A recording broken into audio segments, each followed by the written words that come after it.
Hello and everyone, welcome to Sportswire. We are back. It's after a long time that I'm doing a live video. I've been active on Twitter, but I was not able to do YouTube for different reasons. But from now on, we will continue to do our show here at Sportswire. You can tune in. The matches will be regular and it's thick and fast. Chelsea versus Wolves is what is happening today, and we'll definitely do a pre-match review of Chelsea versus Wolves. There's a lot to talk about.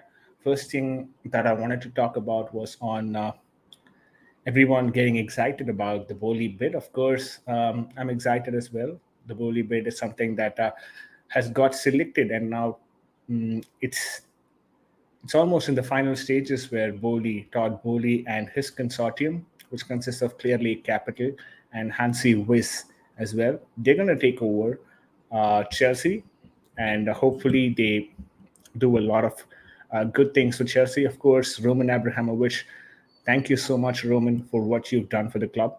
We will never forget what you've done for Chelsea Football Club. But I think it's time to move on. The Roman era has come to an end, and I think he ended it on a higher note, rightly so. He gave the club to a different owner as a world champion. That's exactly what any owner could have probably wanted, and he did that. He got it, right? So I think Roman has had done justice in the last 15, 20 years of owning Chelsea Football Club, but it's time to move on. And I think Todd Bowley is the way forward. Um, Hopefully, we get a lot of good things done in the next couple of transfer window. Of course, it's going to be very important transfer windows. Let's not forget that because first things first, the new owner is going to try and make his own mark on the club, which means there's going to be a lot of changes in the hierarchy, in the organization level, in the board level. Everything is going to be changed. That's how he's going to make his mark. Not just him, any owner who's coming in would probably try and do the same. So he's going to make those changes in the board level. I'm expecting our scouting team to be a bit more revised. We get some new faces, some new ideas and strategies for scouting. That will really be very helpful for Chelsea Football Club moving forward. I think it's the same idea for a longer time. I think it's time for some new faces in the scouting department, and I'd be excited to know what those changes are, if at all there are any changes. And apart from that, I'm really not sure about where Marina is going to be placed. As we all know, she's been an integral part of Chelsea Football Club in the last 15 years under Roman Abramovich. She's the one who had handled negotiations for Chelsea Football Club. Is she going to be doing the same in the future? I'm not really sure of it because she always had that support from Roman Abramovich, which I don't think so she is going to have anymore. That's the reason. That's the primary reason why I think Marina is slowly going to be transitioning out of the role, and probably we're going to have some new faces on the board. What do these new faces do for us? Maybe a different dynamics into the execution of things with Chelsea. That's probably what we can expect. And I'm excited, really excited about this board level changes. Hopefully, it is a positive change for us, but I think we have to wait and see. That's on the Chelsea board. Now, coming to the players, what's going to change in terms of the number of players in our squad, the kind of players that we have, the contracting decisions? What changes can we expect there? It's again a very intriguing topic because we all know that there are a lot of deadwood that is in Chelsea Football Club right now, from Bakayoko being provided an extension contract, Danny Drinkwater, Ross Barkley, the likes of Baba Rahman. There are so many deadwood in Chelsea Football Club, which needs to be removed at some point in time.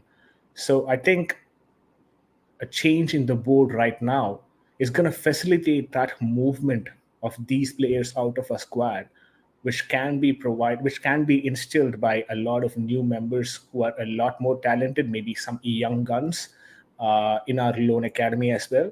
And let's not forget, we cannot have the same kind of that squad size with a lone army that we had in the previous years anymore. The reason why I say that we cannot have that is because the new regulations from the FA prevents us from having a lot of players on the loan, which means that we have to have a restrictive amount of players on the loan, maybe 3 or 4, not like 15 or 20 players on loan that we usually used to have as Chelsea Football Club. Having said that, who are those players that I would probably want to see going out? From a lone army perspective, I definitely want Ross Barkley. Um, maybe Malang Sarr. Um, I'm going to say Drinkwater, Bakayoko, and these guys. But from a first team perspective, I'll have to be very careful when I say this. But I'm going to say maybe, we know that Christensen is going to leave us in the summer, probably Aspilicueta as well. Antonio Rudiger also seems to be on his way out, but that is one transfer that I'd like Todd Boehly to really interfere and do something about and make him stay, Antonio Rudiger, because he's been an integral part of Chelsea Football Club in the last couple of years. His addition to the squad, maybe even at a higher wages, will make a lot more sense. And he's really gelled along very well with this team. And I'd like to see Antonio Rudiger's contract situation resolved as much as as quick as possible, because Real Madrid are actually poking around the bush. They want Antonio Rudiger. Fabrizio has confirmed as well. This is a done deal apparently, which I wouldn't want to believe at this point in time, though we know Fabrizio is someone who can be trusted with these sort of information because he has a lot of insights into all these transfer negotiations and talks. But I'd really want some sort of a change here to happen.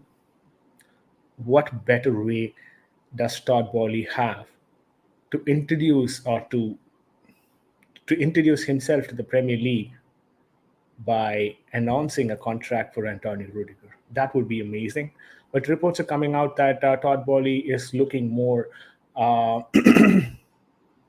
into the contract situation of Mason Mount and Reece James.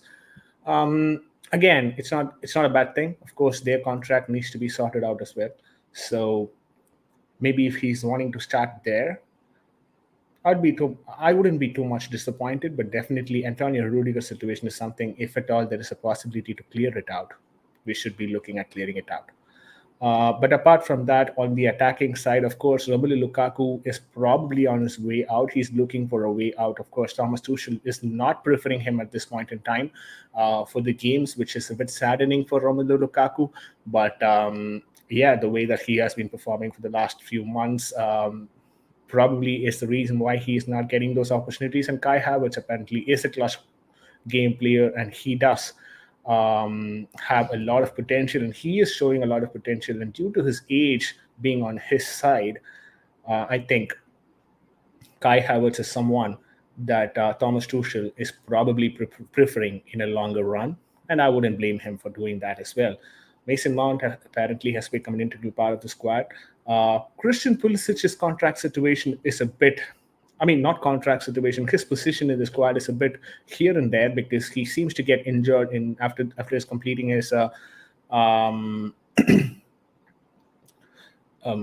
internationals, which doesn't really help his case because he is coming here to play for Chelsea, and then you go on an international break, and then you get yourself injured when you come back, and you don't play for Chelsea. Apparently, that is a bit concerning.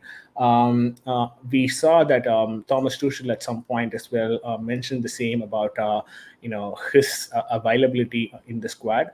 So that's something that he needs to be very cautious about. I believe, due to the wages that he is on, which is not that high either, Christian Pulisic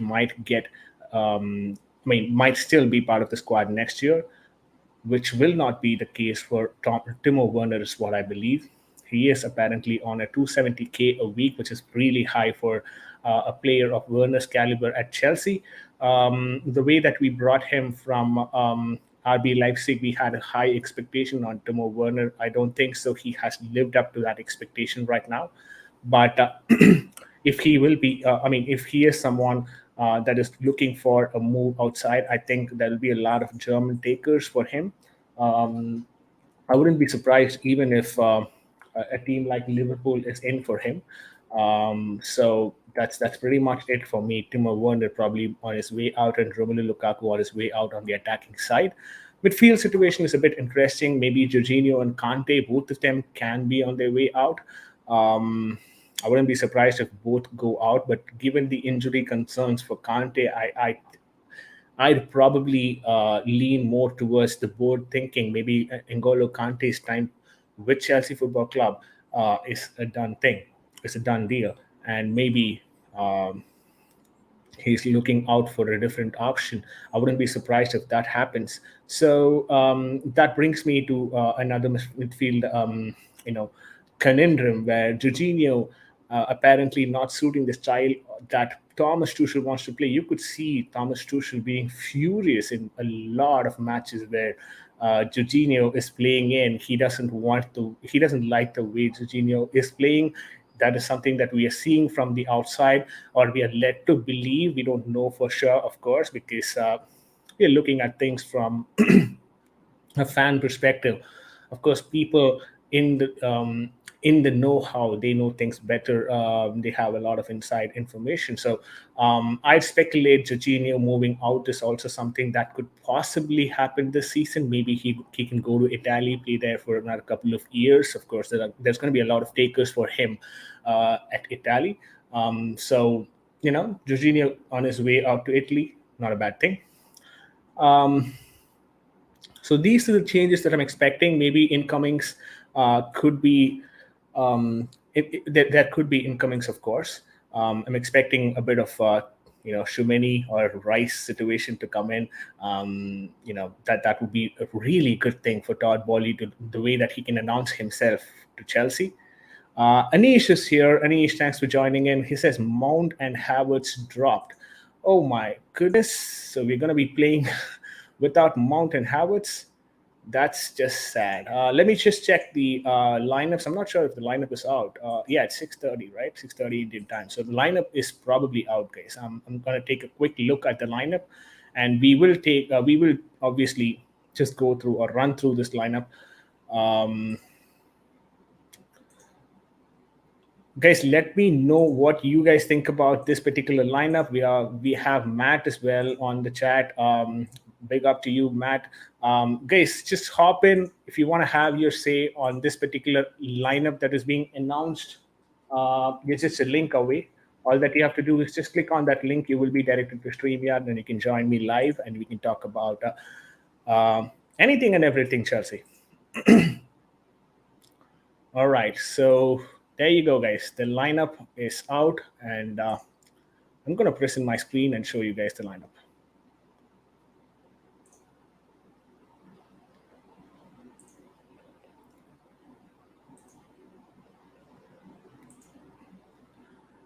I don't know why my laptop is like a bit slower today, but yeah, it is what it is. Anish says rest after 7 days. Maybe because they kind of don't help the team.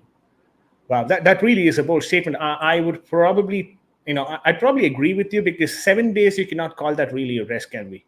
Right? After 7 days, if he is not being preferred, then that just isn't rest. That's basically him not being the preferred, um, member of the squad. But we don't know how this 7 days has transpired for these players. Maybe they picked up a training injury or anything, maybe a niggle or something. But this is the lineup that we have for the game against Wolves, guys. Mendy starts at the goal. Azpilicueta, the captain, starts at right wing back. Thiago Silva in the center. Rudiger as well. James. Okay, this is not a back three. This is a back four. So Azpilicueta starts at the right back. Thiago Silva Center back Rudiger along with Thiago Silva in the center. Reece James. Okay, that's my bad. Aspilicueta will start in the left back, I believe. Reece James will start at the right back. Kovacic and Ruben Loftus-Cheek, a different double pivot. Mm, I'd be a bit more concerned about this double pivot. The reason why I say that is because both of them can dribble. We know that both of them can dribble, but both of them can be caught out of position way too easily. That's the reason why they prefer, Jorginho to sit back and another one to move forward. But Kovacic and Loftus-Cheek is pretty interesting combination in terms of the double pivot. Alonso is also playing. Um, okay, that's a back five then. Aspilicueta, Alonso, Pulisic, Lukaku, and Werner. Pulisic, Lukaku, Werner, front three. Guys, just talk to me about the Pulisic, Lukaku, Werner. It's a back five, says Anish. Yes, I just realized it's a back five. James as the right centre back, Aspilicueta as right wing back. I mean, yeah, if that happens, I wouldn't be surprised. I get it. Maybe Aspilicueta at the right wing back could happen in this game. But Anish, is there any reason why you would probably want James to play in that right center back? I'd probably go with Reece James in the right wing back, given his work rate and his attacking prowess. But yeah, I'd be open to hear from you guys as well on what you guys actually think about Aspilicueta trying to play in that right wing back position. Um, okay, we've got Matt who says when your top attackers hasn't scored in 4 games, they need to be rotated and rested for Leeds. Rested for Leeds, huh? Not really what I'd expect from our attackers. You don't have to rest players for a Leeds game, if you ask me. But yeah, that makes a lot of sense. Top attackers not scoring in the last 4 games, then why would you not rotate them? That makes a lot of sense. Lukaku has got an opportunity in this game. I'd love to hear from you guys on what do you guys think about Romelu Lukaku's situation in terms of his longevity in the club, and also what do you guys think about his playing time against Wolves? Is he going to score another goal? I mean, we all know that Romelu Lukaku is someone who likes to score against the bottom 10 team, and Wolves for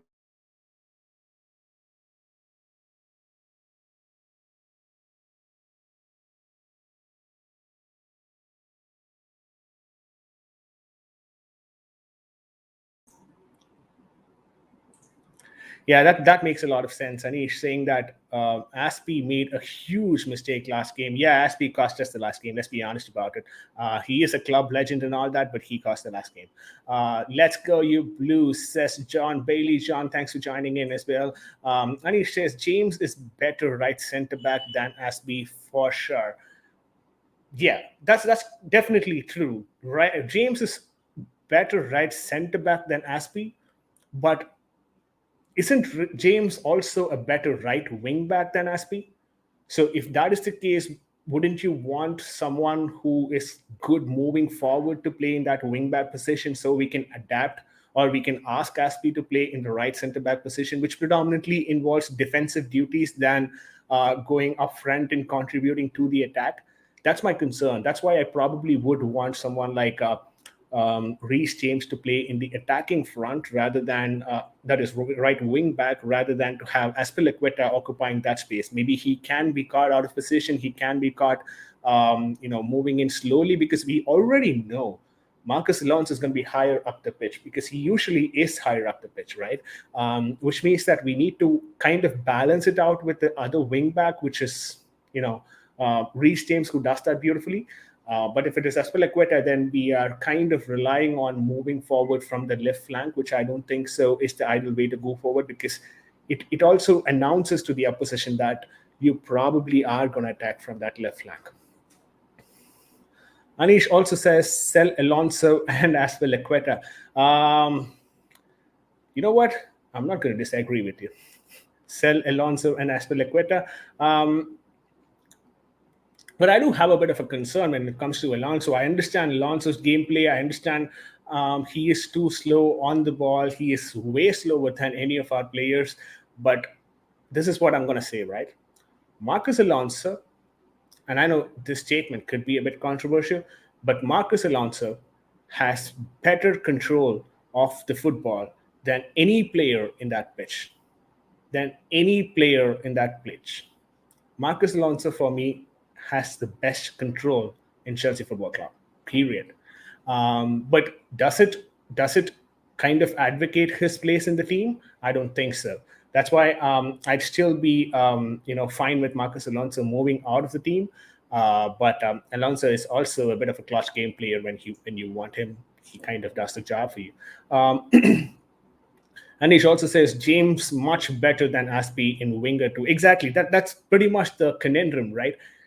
James apparently is better in both the positions. So where would you want him to play, right centre back or right wing back? I'd probably rely more on that right wing back position because, in terms of contribution, right wing back's work rate is more, and you would want someone like Reece James to play in that position.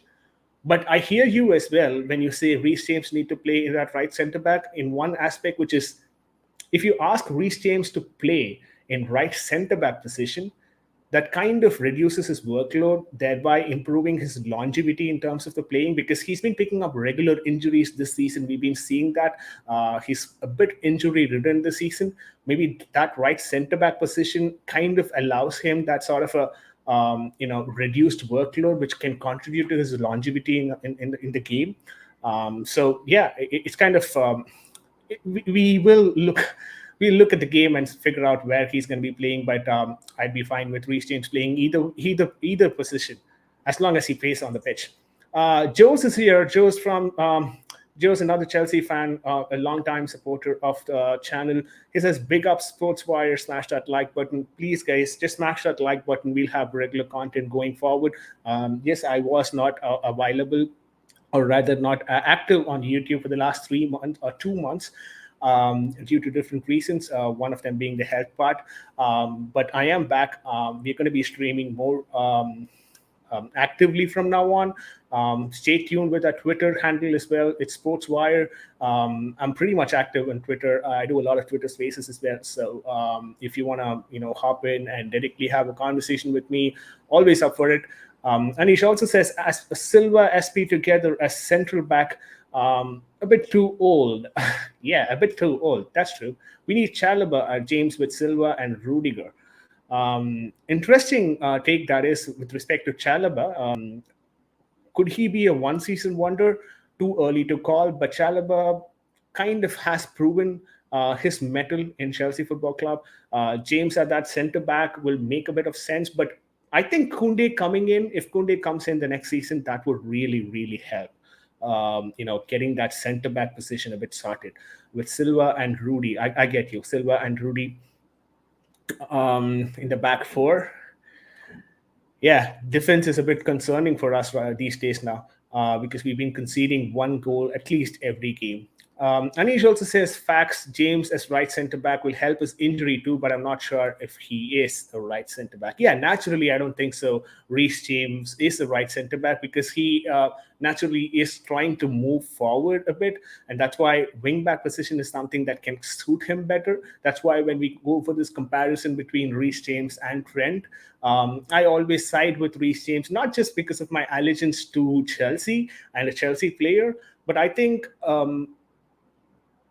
the role of a defender involves a lot of defensive work. If he's on the right wing back position, I'd expect him to perform better on the defensive front and then contribute onto the attack, not the other way around. That's the concern that I have with Trent, right? He performs on the attacking side of the pitch, but he always needs to rely on someone like Henderson to cover him in the back, or maybe Van Dijk to cover him towards the end. So these things are a bit concerning for me to have Trent on the pitch than Reece James, because Reece James, I know what I get. I know that I'm going to get that defensive work rate, but on the attacking front, maybe he is not as a threat that you would have, when it comes to Trent.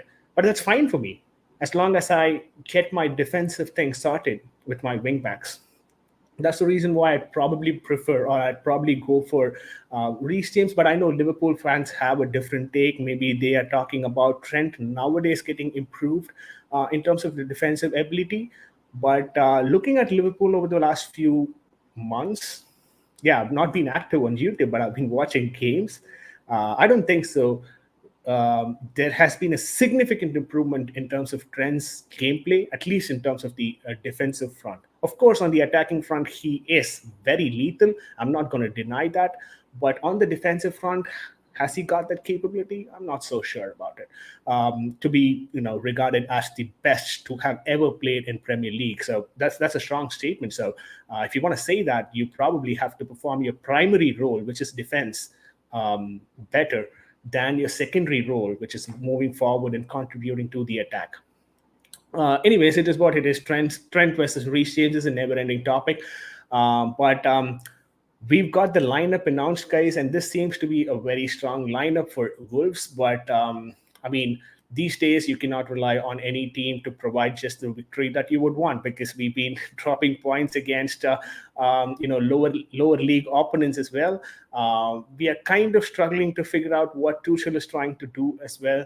And in Twitter, I've been seeing people saying that the front three is being rotated because Kai and Mason Mount needs that rest, which I think I'd probably side with Anish after 7 days of break. Saying that Kai and Mount needs rest is a bit more, a joke for me. They should be, if they're fit to start, they should be starting. But Aspilicueta and Alonso again, which makes it a long afternoon for us. Can we get that win? I think we can. It's not Adama Traore anymore on that right wing back position for Wolves, which means that we can be a bit more offensive on that left wing back for with Marcus Alonso. Kovacic playing in today for an entire 90 minutes is something that I'd like to see, because he's coming back from an injury. I'm not sure about his fitness at this point in time. But if he can really contribute for the entirety of the game, which is 90 minutes, that will be really good for Chelsea Football Club in the longer run, in the next few games. Because if there is one player that you would want me to select from this midfield who's been significant in terms of this entire season, in us winning those Super Cups and the Club World Cup, I would probably say that is Mateo Kovacic. He's been significant for us in the midfield this season, and that's the reason why I think him coming back from injury is very much important. Couch is here. Couch says, "Big up, bro! Massive game today. New owner in the building." Yeah, that's another thing, right? Interesting thing. We've got the new owner in. And even Tuchel has been stressing over the past few interviews about the uncertainty in the club kind of having an impact on the players. But right now, I think that uncertainty is a bit sorted. Yeah, maybe not completely, because it also has to go through that government regulations, checks, and fitness, fit and proper tests. But it's close to being a done deal. Todd Bowley is probably going to be our owner. The new owner is in the building. Will that have an impact in terms of the mentality of the players? Are the players going to be more, feeling safe and secure in terms of their future with Chelsea Football Club? Is that going to reflect in the performance today? That is something that we'll have to wait and watch. But what Couch says that there really makes a lot of sense. New owner in the building, and that will have an impact in terms of the mentality of the players. It's going to be interesting, guys. It's really going to be interesting. Gavman says, "Big up Sportswire. Hopefully we see Bowley at the game today." Yeah, maybe we could, because yeah, he came in when he put the bid. Now the bid is close to being successful. Why not coming in and just being with the fans there? We saw him being in London over the last couple of days. I think Chelsea building was lit in the night. Apparently a lot of fans got to meet him as well towards the late night when this bid was getting finalized. So I wouldn't be surprised if Todd Bowley is in the game today, because the same thing happened with Newcastle and their owners when they got their bid successful. They started coming in. Amanda Stavely She came into the stadium and she was with the fans even after the takeover for the next 5-6 games. She's been continuously present there, and that's kind of keeping up the morale of Newcastle. Gavin says, "Just sub, bro." That's brilliant. Thank you so much, Gavin. That really means a lot for me. Keep subscribing, keep liking the video as well. We'll bring in continuous content. Hopefully, you like the content as well. This is, of course, a match preview of the Chelsea versus Wolves game, which is scheduled to happen in the next half an hour, not even half an hour, 27 minutes exactly to go. Jose says Bowley is at the game. Okay, we've already getting information that Todd Bowley is at the game, which is again apparently a very nice thing to do from Todd. He's been very active in terms of being with the fans. He's been very simple as well. Again, whatever we say right now at this point in time, people tend to compare that to how Roman was when he when he was coming in back in 2003. I'd probably suggest not to do so. Of course, this is a different era altogether, and this is a different setup, and this is a different dynamics of the team. And every single owner has their own way of doing things. I think it is very important as us Chelsea fans to be not very reactionary about things and probably take it as it comes. Of course, the way that Roman has been successful at Chelsea Football Club, it's going to be it's going to take a long time, or it's going to be taking a humongous effort for Todd Bowley to just beat that and be the best owner of Chelsea. But then he's got huge shoes to fill. That's for sure. Anish says some youths on Twitter claiming Bowley will favor Pulisic and Werner because he is German American. Bowley's grandparents from same town in Stuttgart as Timo Werner. Wow, that's interesting take. I mean, that's interesting information that is coming out from Anish there on Todd Bowley. His grandparents apparently hail from the same town. That of Timo Werner, Stuttgart in Germany. How much of that is going to play in terms of the contracting situation for Timo Werner? I'm not so sure about it. But Pulisic and Werner being preferred, I wouldn't be surprised with respect to Pulisic because he's not on that high of wages. So maybe another season for him wouldn't be a surprise if you ask me. And of course, an American owner stepping in, expanding the business back in America is something that he would probably have in his primary agenda. If that is something that is going to be happening, then he would need an American player who better than the star boy Christian Pulisic himself. But with Timo Werner, I do have a bit of a concern. The reason why I say his situation is a bit more critical than Pulisic is because he is on too high a wage. He's on 270K a week, which is too high for a player who's underperforming. How long can we be playing that sort of a wage is something that would be a bit more question mark. And Timo Werner himself, I think he is more preferring towards being in that German league. Of course, he's a hardworking gentleman who hasn't come out in the media and talked about things the way that the other strikers do in Chelsea, apparently. But I wouldn't be surprised if Timo Werner gets sold in this window just because of his financial, commitment to the club. 270K a week is no joke, definitely. So will we be taking that significant hit for another year? I'm not really sure about it. And one more thing is that Timo Werner is not being preferred in the squad at this point in time and kind of being used as a rotational player, which kind of hinders his chance when it comes to the German World Cup. The World Cup coming later in this year. Probably they would want a player who regularly plays in their squad to be with them, and represent in Germany, represent the German national team, which would not be the case for Timo Werner if he's staying in Chelsea Football Club on the longer run in the next summer. So that would be also a contributing factor in Timo Werner making that decision to move out of Chelsea Football Club. That's anyways my take on the situation. But Christian Pulisic, I understand if he wants to stay in the club, or if Todd Bowley offers a new contract to Christian Pulisic. It's American owner, America being represented, on a national forum by the superstar or Captain America himself. So also not that high of a wage, so wouldn't be that concerning. Anything Chelsea, Kefman. He might ask to see for himself who was worthy of staying or new contract, etc.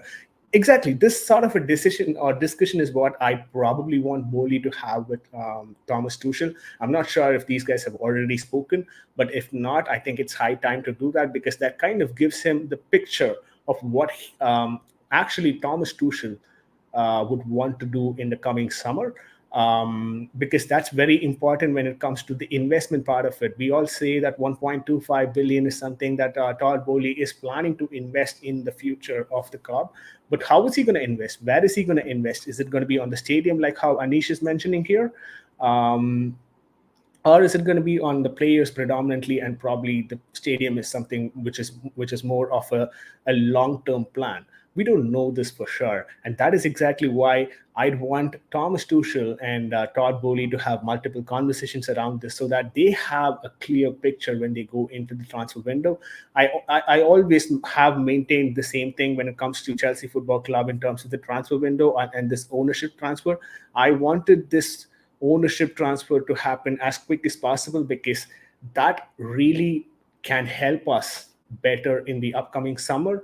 If it takes too long for us and we keep this ownership thing going on in even in the summer, then the only good news that we'll be having in the summer or end of the summer would be that we have a new owner, but we will not have any new players for Thomas Tuchel, which I don't think so he's going to take nicely, because it's already been two windows that he is being disappointed with the way that Chelsea have done business, and probably given him players. Maybe Romelu Lukaku was the only signing that happened under him. Maybe you could say a loan deal for Saul Niguez and Bettinelli coming in, but come on, those are not significant transfers.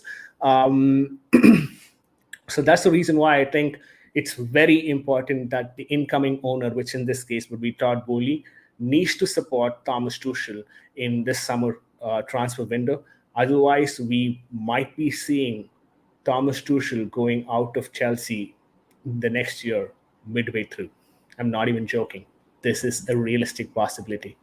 But that's pretty much on the Bowley situation, and how Thomas Tuchel is going to be fitting into the equation on all on the whole. Watford obviously are on the 19th spot in terms of the Premier League table. Burnley 16th, Leeds 17th, Everton 18th, and Norwich are in the 28th spot. Apparently, they are already relegated.